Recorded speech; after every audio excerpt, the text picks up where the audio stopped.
Okay, let's start. So it's again hardly any introductions needed for local friend Jim Halverson. So, right. Hi everyone. Thanks for being here for my talk. Thanks to Mike and to Mike and to Fabian and to Jordi and Francois for the wonderful workshop. It's been very fun. And sometimes when I hang out with mathematicians, saying I'm a physicist feels like a confession, but this is such a welcoming crew. First of all, there's many of us, but it just feels sort of like a station here. I'm going to tell you about learning the topological invariance of knots, some work in progress with Fabian. If the slides feel a little slapdash, it's because I was still making plots based on things coming out of the neural networks yesterday. So, this is something that's going to come out either next month or the month after, but certainly not in 2025. So we make that promise to you and you can browbeat us if it's not true. Okay, so I am very glad to be a part of IFI, which is this NSF AI Institute for Artificial Intelligence and Fundamental Interactions. It's about ML for physics and physics for ML. And I've been reflecting a little bit recently because we're 5 years into this now. And one of the amazing things is that we have a very broad-based set of people with many different ideas. And in these new emerging machine learning areas, there's just there's wonderful cross-pollination across fields. So I'm influenced by many colleagues. So for example, one thing that people might not know is that LHC physicists care a lot about sparse neural networks for very interesting reasons. Some of the people at our institute that are interested in lattice field theory have been developing new equivariant neural networks to try to get their best results. And some of the things that machine learning people taught us in the 90s are actually related to quantum field theory, which is one of the things that I've been helping develop. But I mention this because I think that the cross-pollination that we have at IFI has been very present in this program too, thanks to all of you. And people have been here from different fields. I've been here sort of 2 days a week because I am also teaching as this is going on down the street at Northeastern. And every week there's been such a great new set of people to learn from and to share techniques, frankly. And so one of the things about this talk is that I am going to tell you some results based on a package that was posted in this program 3 weeks or 4 weeks ago. And I'll tell you about some of the adventures with that. So this is certainly, I think, not exhaustive, but this is some of the work on ML for knots. Mark Hughes wrote this original landmark paper in 2010. There's some great work that's been done by Vishnu and company. Some of the other work has been represented by Fabian in his talk. So we talked about unknotting with RL. We talked about applying transformers to the binary classification unknot problem. Fabian also told you on Monday about our algorithm for establishing ribbonness of a knot, which at least for now is state of the art, but might be beaten soon. And in the process, we killed many potential counterexamples to the smooth Poincare conjecture in 4 dimensions. So this talk is a bit different, and that's coming out soon. To begin, maybe I just want to mention sort of 2 central problems in knots and also in passing in machine learning theory. Which is another interest of mine. So the defining problem in knot theory is to, given a couple of knots, ask when are they equivalent up to ambient space isotopy or isotopy. This is a classification problem, not in the sense that we're listing all potential knots, but we're trying to separate knots into classes according to their topological equivalences. And this was one of the pictures from the unknot paper in 2020. And the basic point is that the question of whether a knot is topologically trivial, it can be deformed to the circle or not, becomes much harder as you increase the number of crossings. So some of these, for instance, this one right here, in your mind's eye, you can untangle very quickly. But others, for instance, this one is actually pretty easy to see that it's not trivial. But as you crank up the number of crossings, it's just very hard to see. So this is why this is one of the open problems. So previous works have been utilizing invariance, topological invariance of knots in a supervised setting, or alternatively establishing an invariant ribbonness of a knot with reinforcement learning, or establishing that something is the unknot with reinforcement learning. But in this talk, we're going to do something fundamentally different, which is sort of to ask, given this classification problem that in some sense defines subject, can we tackle this defining problem and directly learn topological invariance? So this is how I think of it, at least. Most of my knot theory life I've been living here with invariants ending in TS. And in this talk, we're going to be talking about invariants ending in CE. And what I mean by that is that our training runs will involve only n representatives from n different knot classes, and we'll talk about how we generate these knots. But in particular, in this talk, there is no a priori knowledge of any topological invariant, save one case at the very end. So the point is to sort of try to address the fundamental invariance problem without necessarily knowing anything about the invariance TS. So if we're going to do this, here's sort of a general schematic. There's probably other ones as well. So we imagine a situation where we have d different representatives of n equivalence classes of knots. And then we want to take those d representatives of the n equivalence classes, and we want to have some neural network that is presumably chosen in a way that's relevant to the problem. And then there will be some output and some loss that tries to force things to be equivalent, if and only if they are topologically equivalent. So one possible way to do this is to use something called the triplet loss, where the input has something called an anchor, a positive, and a negative. A is the anchor, and P is a positive, which means it's in the same class as the anchor. And N is a negative, which means it's not in the same class as the anchor. And the idea of the triplet loss is sort of this push and pull, where you have your anchor, you're trying to minimize the distance of the positive to the anchor while maximizing the distance of the negative to the anchor. So this is something that would happen in the embedding space directly. And if this technique succeeds, what will happen is that topologically equivalent knots will come and they'll cluster nicely in the embedding space. Something else, which is something we'll do quite a bit of, is what we just call simple reconstruction, which is to say, I have all of these classes coming in as input to my neural network. And for each class, I'm going to pick randomly one representative as the quote unquote distinguished representative. And it won't be that important which one we pick. But the basic idea is that we want, no matter what happens in the middle, what we want is every representative of that fixed class to be mapped to this canonically, it's not canonical actually, this random distinguished representative. And so that's simple reconstruction. So we pick a distinguished member from the class, and we require that all reps reconstruct that member at output, and then we would look for clustering in the last latent layer before output. So that's the setup.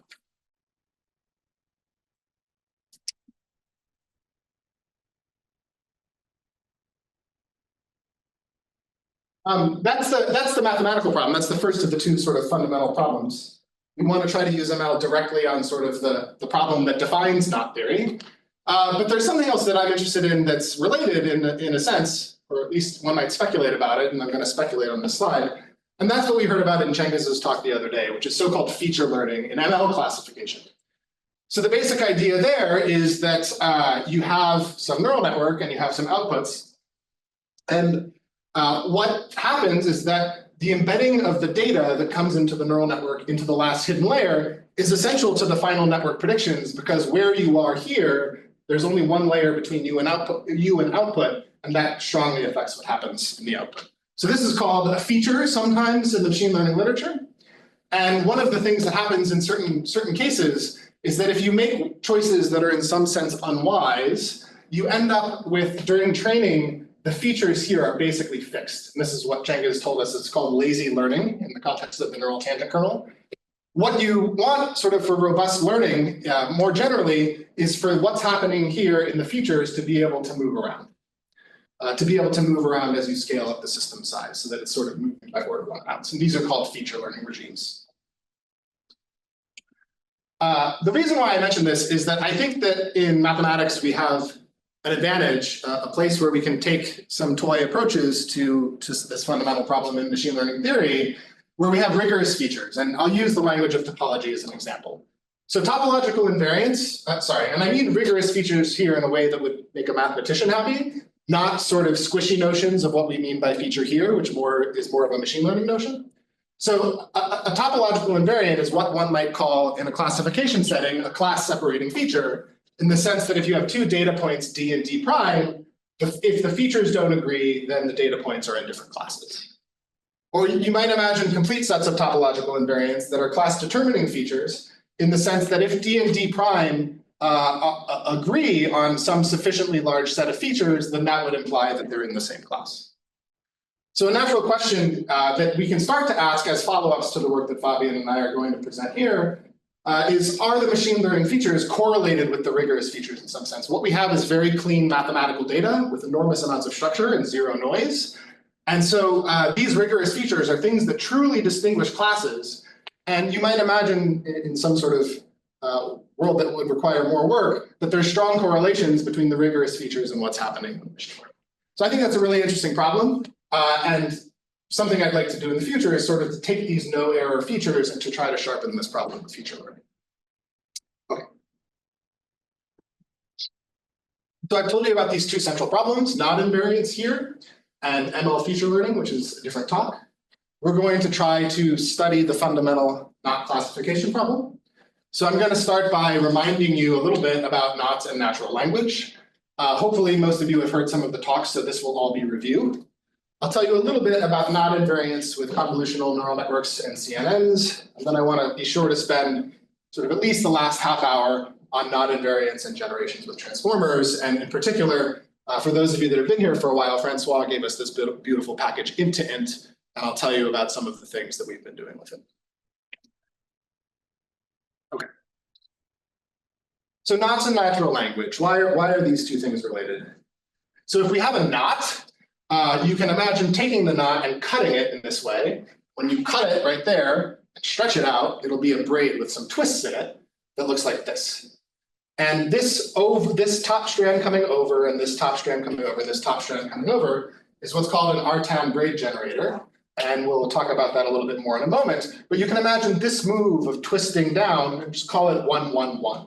So that this knot, when you represent it as a braid, can be represented by a string of integers 1, 1, 1. And that's the famous trefoil. This idea is more general. These braids form a group. So in particular, there's an identity, there's an inverse. If you twist up and then twist down, this can be undone topologically just by splitting. There's composition, there's associativity. All of the normal structure that we require in a group arises in the context of the braid group. And what is implicitly drawn here, just to show you, is that to this braid, you can turn it into a knot by taking the endpoints and closing it around.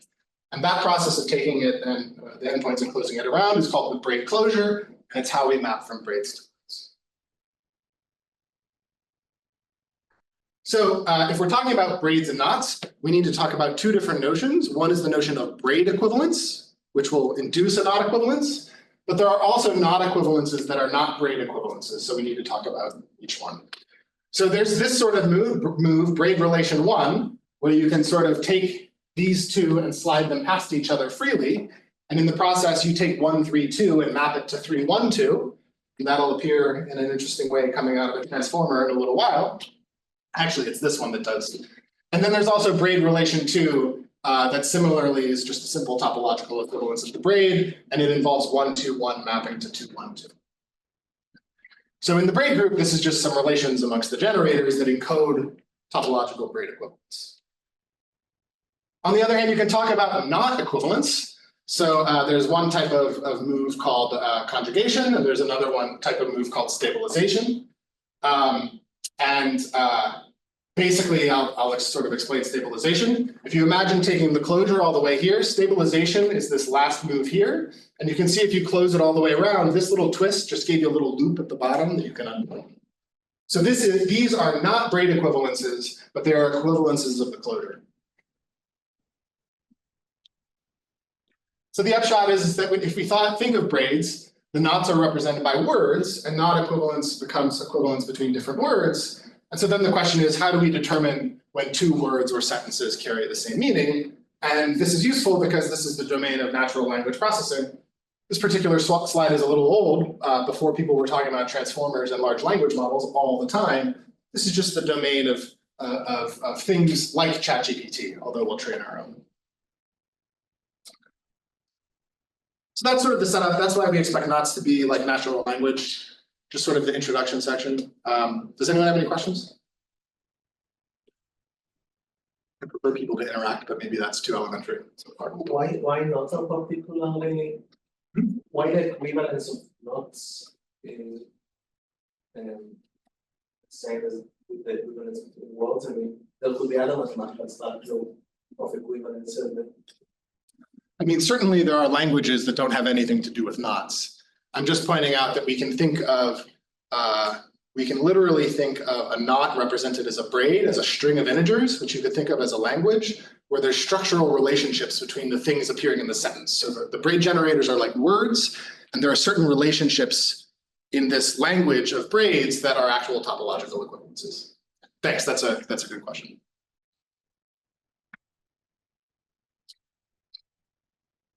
Very good. So, anyone else? Let's talk about invariance with CNNs. First, to do this, I need to tell you a little bit about data generation. These are, this is the algorithm that we came up with for the unknotting paper. Here's sort of the complete story. But the basic idea is that you generate a random braid word, or you take some sort of starting word. It's easy enough to generate a random braid by just sort of defining the number of strands in your system and then drawing random integers appropriately.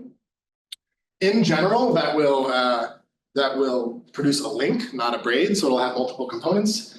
But given such a link, there's actually a way to sort of canonically modify it by modifying the topology that turns it into a single component. So this notify algorithm turns a braid representative of a link into a knot by iteratively weaving two strands not in the same link component until the braid closure is a knot. And in the process, what we have is a deterministic, sorry, it's not deterministic because it can start with a random braid word. It is a non-ML based generation algorithm for braids and for knots. And after doing this notification, we have a single component, and we have what we call scramble moves, where you can scramble it up with these Markov moves that are the moves that change the knot class. Don't change the knot class, but do change the braid class. Or alternatively, you can just mess them up with these braid relations. So we have some sort of initial thing that would be a representative that we start with of our knot class, and then we let ourselves scramble it up along. So we pick a seed braid and generate many representatives by scrambles, and we do a destabilizing Markov move to get the desired length. We did this for many different lengths and number of scrambles. The main results that I'm going to focus on at the end, just to give you a sense, we have lengths like 20, 25, 30, 35, 40, in that sort of range, 1 million knots each, and we have 50,000 different classes and 20 representatives of each class, something like that. So this is something that is easy to parallelize, and all of that data I just mentioned can be generated on a desktop in like an hour or something.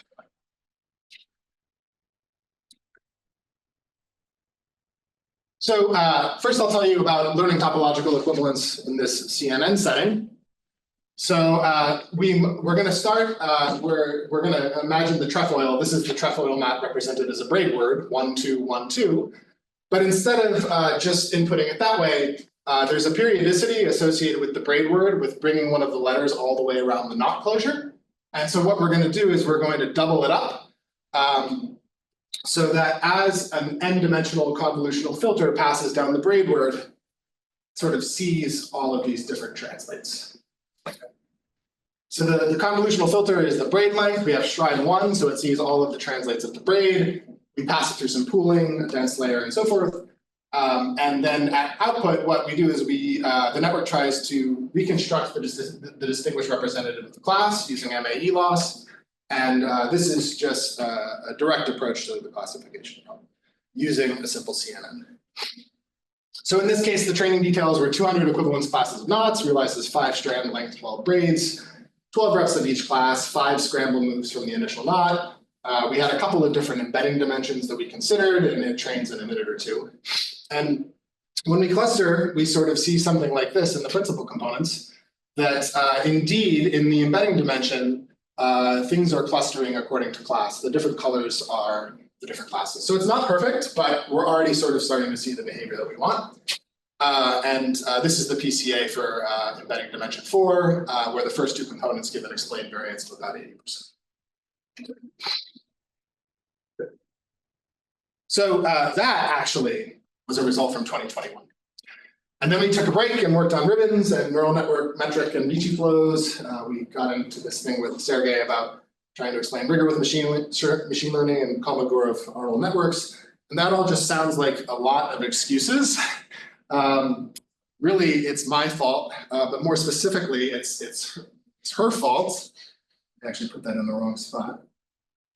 it's her fault because I had a kid and Fabi and I got focusing on other things, and I have a very, very patient collaborator. Thank you for your patience. So she's great, but we're back on this problem now, and I'm really glad because you know, we can revisit it a year or two later and apply some of the more modern techniques that have really gotten hot the last 3 years. Because things have changed since 2021, other than just her. That's Evie. So, no, I don't know what happened. You took click on the slides again. Oh, yeah, there we go. Thank you. Good. Put this back where it was. Good. Okay, so this is something from this summer. So Fabian and I started revisiting this problem in the summer, and we just tried a simple MLP on this problem, and we tried doing contrastive learning. One was with this triplet loss that I mentioned here, and then we sort of have it has this centroid loss that just tries to pull data points into the classes that into the clusters that define the class. And you can see here that actually in these cases the clustering is pretty good. As you can clearly see from this very small font, this is just a simple MLP with 64 hidden nodes, and we're getting very good clustering. And you would also notice that the effectively utilized embedding dimension is actually a pretty small subset here. So part of the reason the clustering looks so good is that most of the variance is captured by two components, and this clustering looks really nice. Okay. So that's, pardon me? How big was your set of distinct nodes again? The first thing I showed was 200 different classes. In this case, do you remember how many it was? So for these plots, it was, I think it was 100,000 plots per year. 100,000 classes? 100,000 nodes, 20 equivalent, so 5,000 different. Good, 5,000 different classes, 20 reps each. So, yeah, okay. Yeah, and 5 square meters. Okay, good, that's great. Yeah. There's really lots of colors on. Yes, yeah, sorry. Some colors repeat, but this was sort of just in the plots, so it was running out of colors, but we used the colors there, actually all of the classes.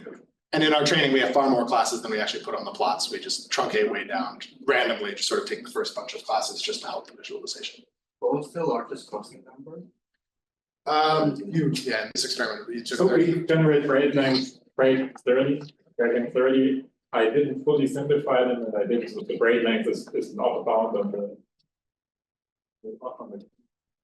bounds. I don't know what they are generated randomly, so it should be very close to 30. So the accuracy, if you ask, most of the consistent cluster was very high. Sorry. I mean, for you have 5,000 clusters, so this is, the picture is not going to be that indicative. Yeah. Some quantitative measure. Yeah, we do not have the plot of the loss here. Do you remember how good the loss got? I don't so. But is it like 99% of guys with the right cluster and sometimes, or is it 50%? No, I forget, it's like closer to 95%. Fabian ran these experiments clearly. Yeah. We analyzed them using agglomerate clustering then to see how the assignment goes. But yeah, That's right. Well, I don't have the exact numbers. That's right. Thank you. This is actually the only slide on this experiment, but yeah, it looks good and it worked pretty well. But the main thing I want to talk about is actually the transformers, and this is not invariance and generation with transformers. So Francois, for some reason I was in a rush last night and I took my screenshot of Google Scholar and I unintentionally wrote that he has this verified email at Facebook, which really isn't necessary. He's one of the organizers and wrote this beautiful package for us. He's at Fair and Meta. And int2int is something that he posted. He's been using it for a long time. It's for the sake of this workshop, he posted it to a repository last month and has been sort of updating it since then. And maybe I should sort of just tell you a little bit about it and my experience with it. So this is for transformers tackling integer to integer problems, and it has been actively developed. So really any problem that you can think of as taking integers to integers, and you have some map from your canonical form of your data into sequences or matrices of integers, you can apply int2int to it in a way that is pretty easy to get going.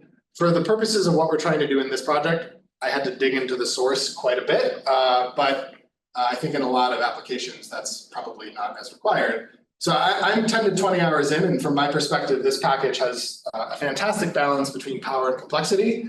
What I mean by that is if you use packages developed by other people for machine learning, you often run into one of two things. One is that there's some very simple code with some algorithm that you don't have any clue quite how old it is and how far it is from current state of the art. And then another time you sometimes run into a package that's just like this total bazooka that is way overkill for the problem that you need. And there's so much source and so many lines to it that it's sort of hard to know where to start. And I think this really sort of sits in the middle. We know that these transformers are very strong and very modern. And on the other hand, Francois has written this code specifically developed for math problems. At least that's how he's using it. And so it's a great way to get your feet wet. And looking at the source, I guess I've looked at basically all of it now. It's, you know, thousands of lines, but not hundreds of thousands of lines. It's really very readable, and he's just done a fantastic job. So Francois, if you see this talk at some point, thank you for the amazing package. This is the source of these results that I'm going to tell you about. Okay, so let me tell you a little bit about how we train. So the schematic is that we're going to learn braid reps by mapping to a fixed representative of the class. We have embedding layers that should have clusters for these knot classes in the way that we saw for the CNN and also for the MLP that Fabian ran those experiments. But part of the other point here is that in this context, we also have an encoder-decoder feature. So we have a generative model, and we'll be able to generate knots associated with the clusters and check whether they have the right topological invariance that we expect. That's part of one of the main points. In a minute, I'll show you that this decoder learns some of the knot relations. Let me tell you a little bit more. So we have about 20 independent training runs. We started this about 10 days ago after we took some time to understand the package, of varying braid length and number of scrambles. I ran this on my desktop GPU at Northeastern, which is a 3090 and has 24 gigabytes of RAM. This, as Francois has emphasized many times, is already way overkill. So one of the great things about this package is it does not require a fancy GPU. And if you really wanted to, you can even train it on CPU. Each of these 20 independent training runs, I had one very long run that I can tell you a little bit about in a minute. But each of these independent training runs I ran for 25 epochs, which is about 3 hours. And during the process, there were two types of networks that I wanted to save. One is I wanted to save the network that had achieved the best train loss so far. But that's a train loss based one that is going to be prone to overfitting in a way that we'll see. I also wanted one that was checking the volume on a validation set. What that means is that as it's training along, this encoder-decoder structure is in principle learning how to map into the output space and generate new knots that, if they are indeed topologically equivalent, which is the whole point of the problem, to the ones that we started with, should have the same invariance. So there's a topological invariant called the hyperbolic volume of a knot. There's a canonical metric on the knot complement in S3, and this is something that can be computed pretty quickly. So the other thing that we do is we don't just save the networks with the best train loss, we save the one with the best volume accuracy on a validation set. So one that's really tuned to train, one that's tuned to test. The nets themselves are about 120 megabytes, and the training sets are about 200 to 300 megabytes each. And this is all relatively manageable, which is something that was advertised when this package was introduced. No supercomputers needed here. This is one example of something that came out of the decoder in the context of checking a bunch of knots that it thinks might have the same volume. It's trying to predict equivalent knots. Indeed, these are all ones that have hyperbolic volume 37.394. And you look at it, this is in something called a beam search that really isn't crucial here. You look at it and you say, oh, it's just generating the same knot. Those are just all of the same numbers. And then I was feeling that way. And then I got down here and I realized that they differ only right there. And this right here, this -1, -2, -1, -2, -1, -2, that's actually one of the fundamental braid relations. The braid relations, of course, ensure equivalence of their closures. And so one of the braid relations was actually, these are two different braids that give equivalent knots with the same volume. But the transformer in the process has learned the braid relations. And similarly, this business here, okay, there's a couple more differences here. And actually down at the end, these are all the same. So this is These are these so-called stabilization moves, destabilization moves that do these twists that are topologically trivial. But again, somewhere down here, there's some differences that can be understood. So that's interesting. So it really seems like it's doing exactly what we want. These are the only strings of integers I'll actually show you coming out of this, I think, in these slides. But this is the thing we're going to be looking at throughout. We're going to be looking at how this volume accuracy works on the validation set.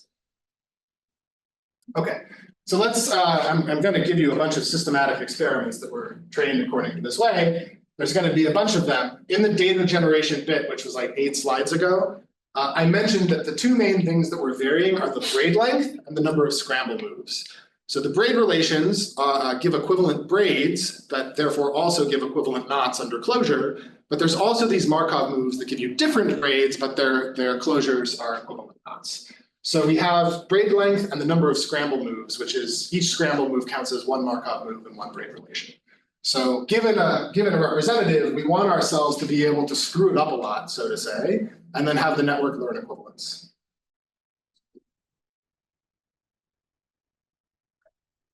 So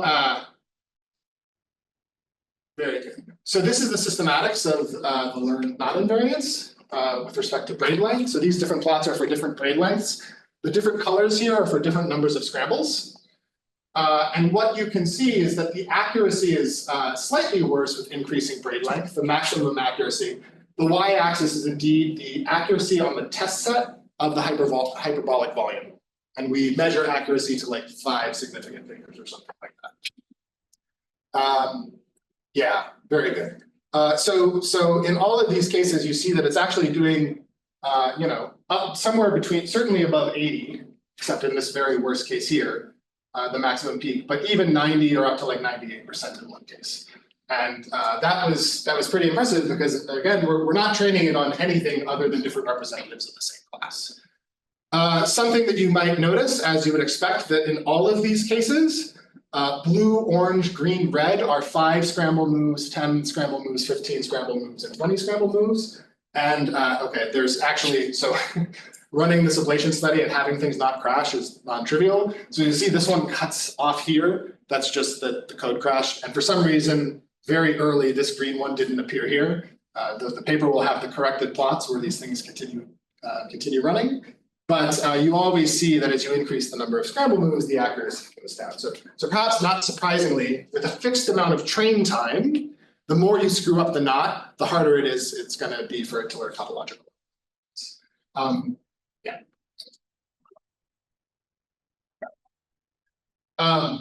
Is it overfitting with? Yes, indeed. So it is overfitting with increasing number of epochs. So this is indeed the validation loss. The train loss goes down substantially, and that's why we say these two different networks. So some of the things that I'll show you are the networks trained to 25, well, trained to however best it will do on train in 25 epochs. And I also save the network at the peak. Okay. Something else I should mention. Pardon? You didn't try training for longer than 25 minutes. Thank you for asking. That was my next comment. So I did try, there was, all of these runs for 25 epochs is only like 3 hours. And I actually emphasize how remarkable it is that a transformer with 3 hours of train on 1 million knots can get something like 95 or 98% accuracy on volume, hyperbolic volume, with no other information put in, just the input classes. I did at one point about 10 days, 2 weeks ago, I ran something over a weekend and I had about 3 days. That was a case where it had clearly overfit.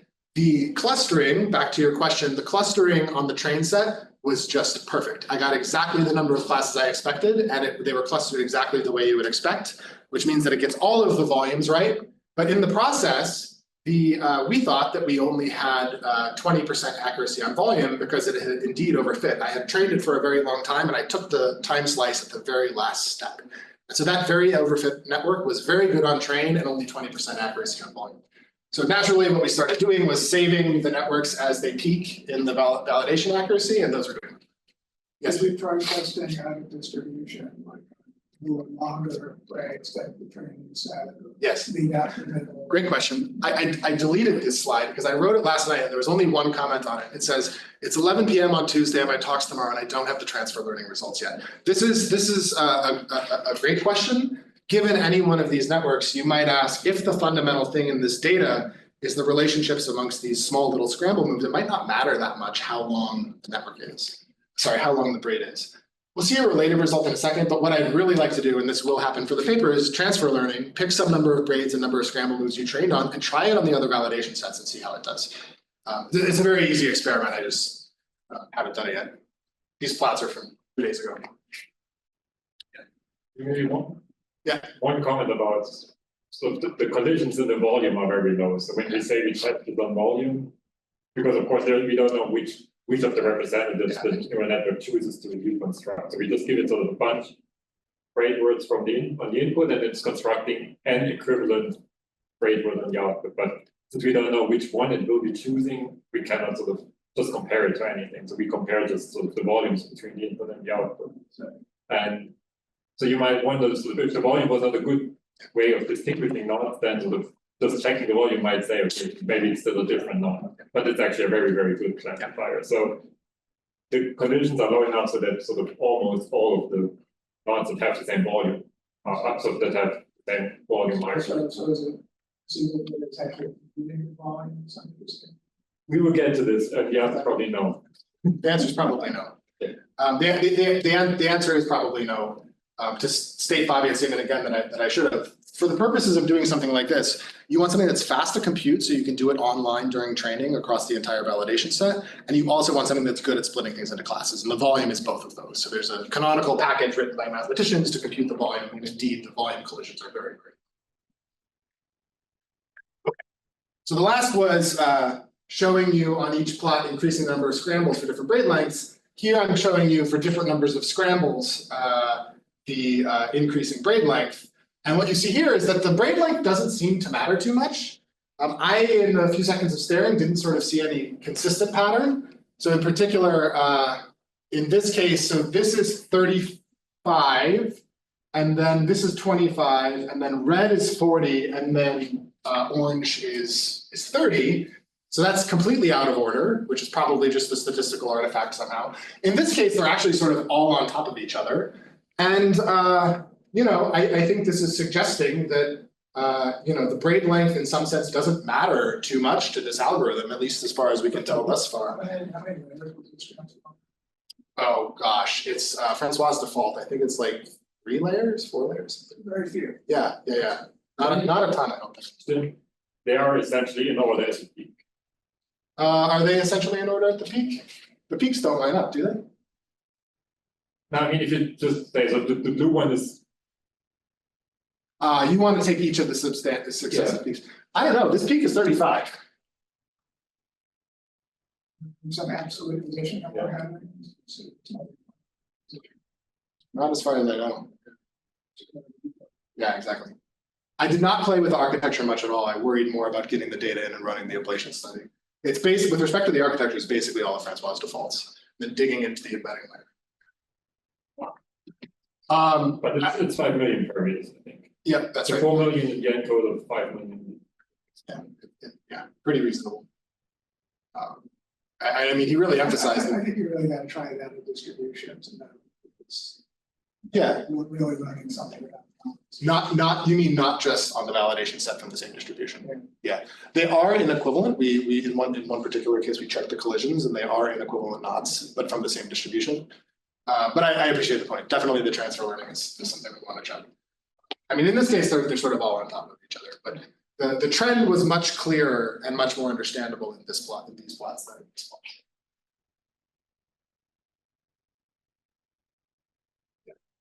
Yeah, we'll do that. We will check out our distribution. So just a little bit about the clustering and the PCA. These are the networks for, I forgot to mention the parameters. This was like 35 or 10 scramble moves, something like that. I had to pick one so I could do some clustering in PCA. This is the net with the best train loss.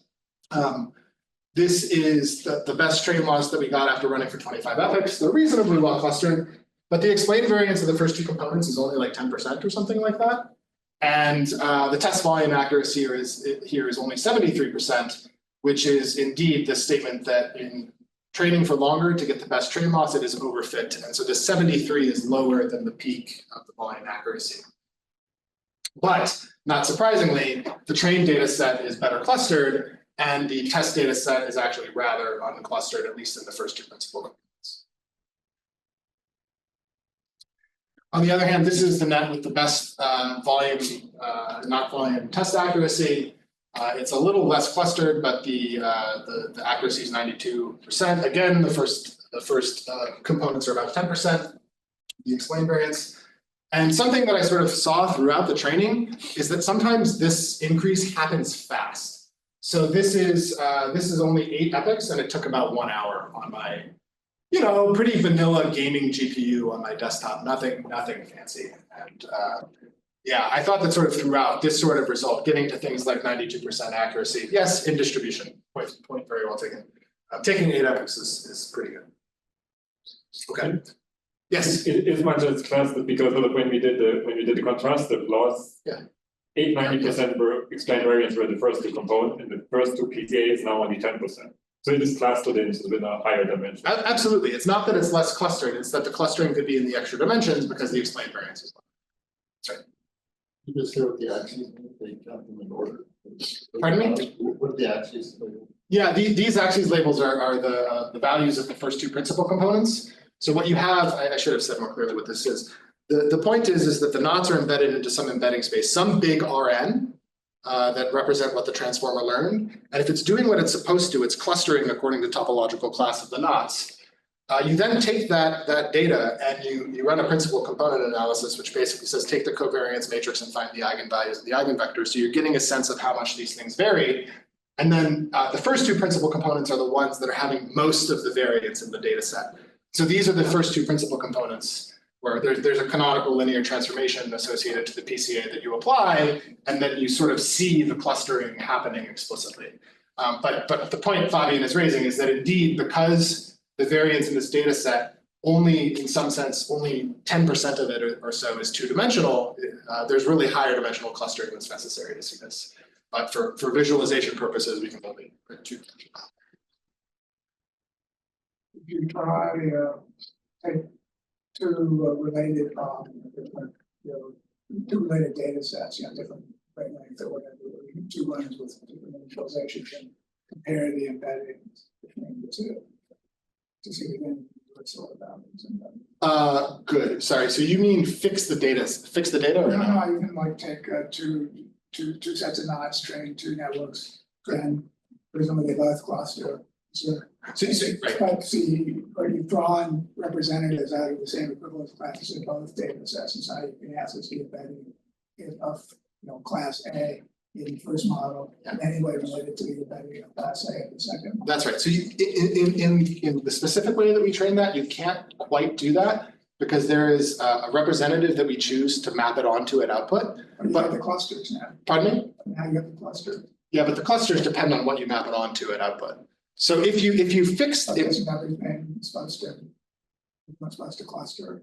Yeah, but the clusters don't necessarily have to be in the same location if they're mapping to different braids at output. If you fix No, exactly, that's the question. They want to provide the locations like nothing to do with each other. But if in some absurdly optimistic point of view, the components are all not, particularly not invariants, and so they're really providing transformation to each other. Yeah, so we have not done that analysis. To do what you're suggesting, I would want to fix the canonical representatives of the classes and then do different initializations of the training so that at the very least each class is mapping to a fixed braid at output. I'm not sure that's necessary. Well, let's talk I don't think so. Yeah, it might not be necessary. We did something a little bit similar. So we took these embeddings and we tried to reconstruct not invariants from them. Good, yeah. So Jim has a slide. I have a slide. Yeah. Just ask, I don't think I understand what the linear map is. So every dot there's a map from input to output, and you're taking principal component of that linear map. So I have some braid work that goes through some neural network into the embedding space. And so this is some big Rn here. It's like 50,000 or something like that. And so all of the braid words are embedding into some point in Rn. And so I have this cloud of embedded braid words in Rn that has some variance. And then you do what's the covariance matrix of that, you can diagonalize, and that change of basis matrix is the linear transformation that's being applied to the embedded data up here. But to get a cloud, you need many braid words. I have many braid words. And each dot there represents One braid word. One braid word. Each dot represents one braid word, and they are colored according to their correct topological class. So you see that these blue ones are topologically equivalent things that are clustering together in the embedding. But you said you get the covariance matrix, you need a cloud of braid words. So you didn't explain how a single braid word has eigenvalues. No, I was looking at the whole. I'm doing it on the whole data set. So I embed many braid words, and there's a bunch that I have a point cloud, 1 point for each braid word that gets embedded by the neural network. And so I end up with a cloud here, and then I do PCA on that. So it's the empirical covariance for the whole data set. First, The embeddings of the whole data set. isolated to one non-type or for all non-types. Right, well, that's how you define the component, and then it projects each one onto that component. That's right. So there's PC1, what the x-axis is, take that empirical covariance, take the highest eigenvalue.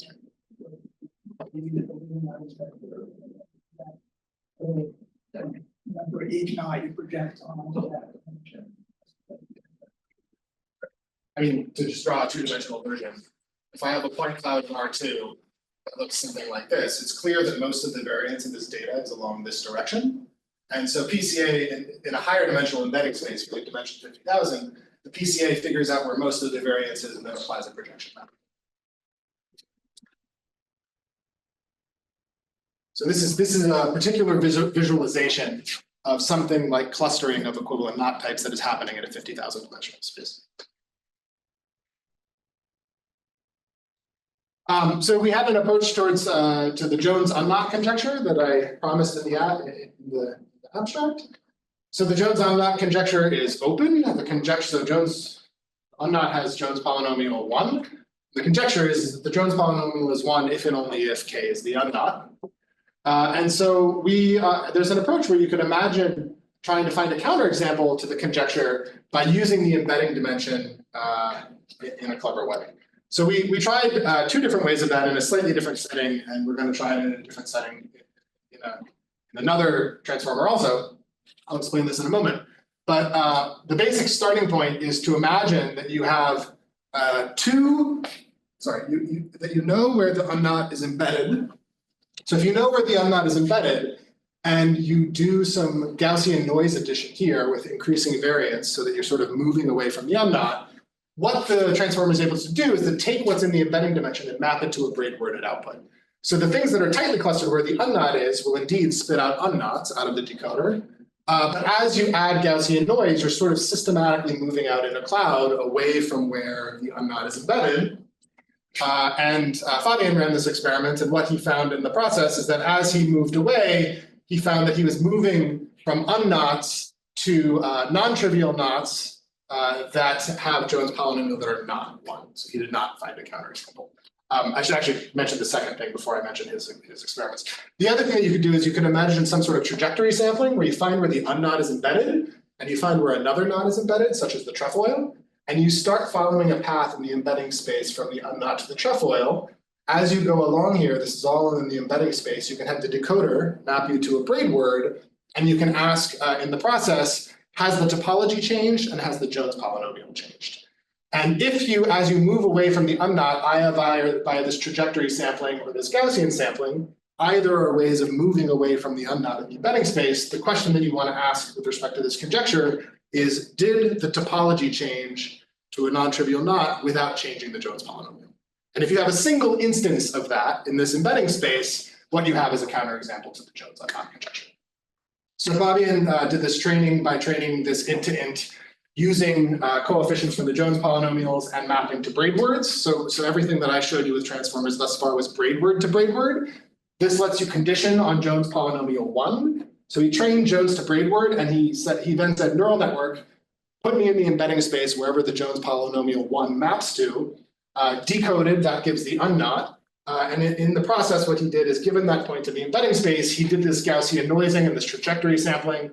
And in all cases, he saw that things were becoming non-trivial as you move away from the unknot. But as they became non-trivial, the Jones polynomial always changed. So that does not mean that there is not a counterexample to the Jones polynomial, to the Jones unknot conjecture, but we just didn't find it yet.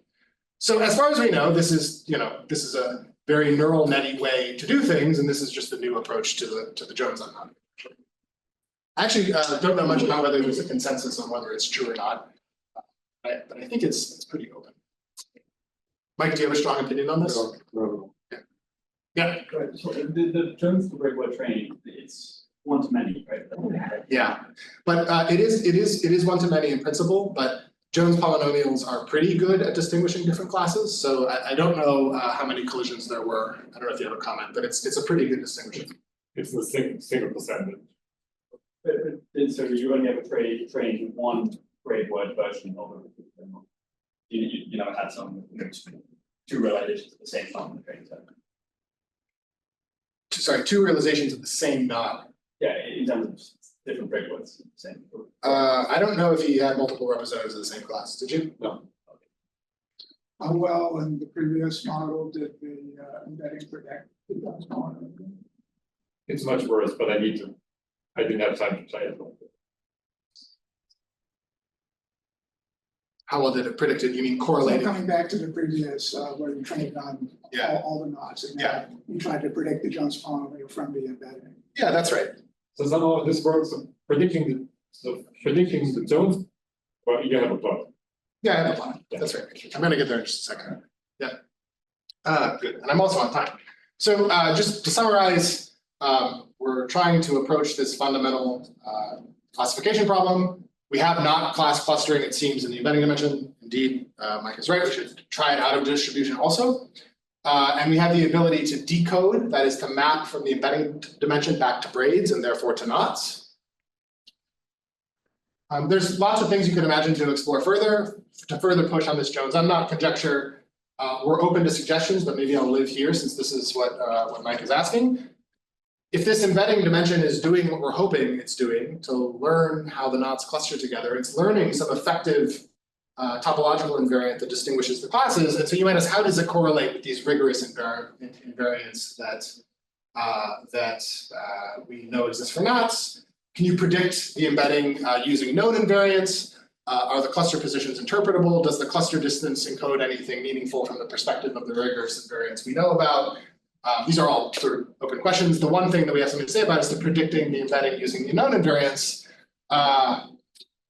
For a network that I trained for quite some time, that actually we should try it again because it might have been overfit. What we tried to do was to predict the embedding using various different known invariants, vectors associated with Jones polynomial coefficients, similarly Alexander polynomial coefficients, things related to Heegard floor homology, the braid words themselves for normalization, and the various scalar invariants. And what we have here is just a loss. I assume you used just MSE. That's MAE. So Fabian used MAE, and what he tried to do is to predict the embedding given just the information of topological invariance. The braid words themselves here, just for normalization, pick up about a factor of 2 or so. Notice there is quite a gap from 0. The transformer did give us these embeddings, but one might expect that an MLP and a transformer have different levels of performance. Most of the invariants that we're trained on were not very good at all at predicting the embedding dimension, but the Gurlitz matrix, for some reason that we don't understand, seems to do pretty well. Right, so indeed, to Mike's question a minute ago, the Jones itself in this analysis was pretty bad at predicting the embedding. Prediction as MLP. no, it's much smaller. So as I said, the actual decode has like 9 million parameters, MLP has a volume.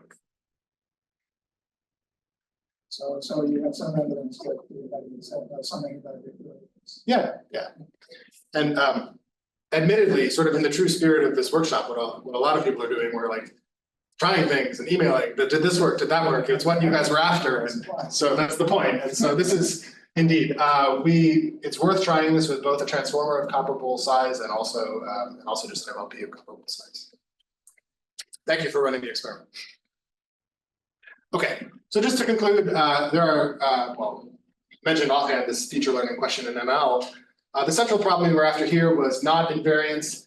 We did not train, except for this last slide, on any actual topological invariant of the knot. No a priori knowledge of the topological invariance. We just trained on different representatives of the same class. And we wanted to know, with these different architectures, is there a learning scheme where it can embed like with like in the embedding dimension? And in the context of transformers, we can decode from that embedding dimension back into a breakpoint. Good. We talked about a lot of different things, training schemes, the systematics of learning the knot invariance, the clustering in the PCA, and this Jones unknot problem and this new approach we have to it. But that's kind of all I had to say. So maybe I have 1 minute for questions. Thanks.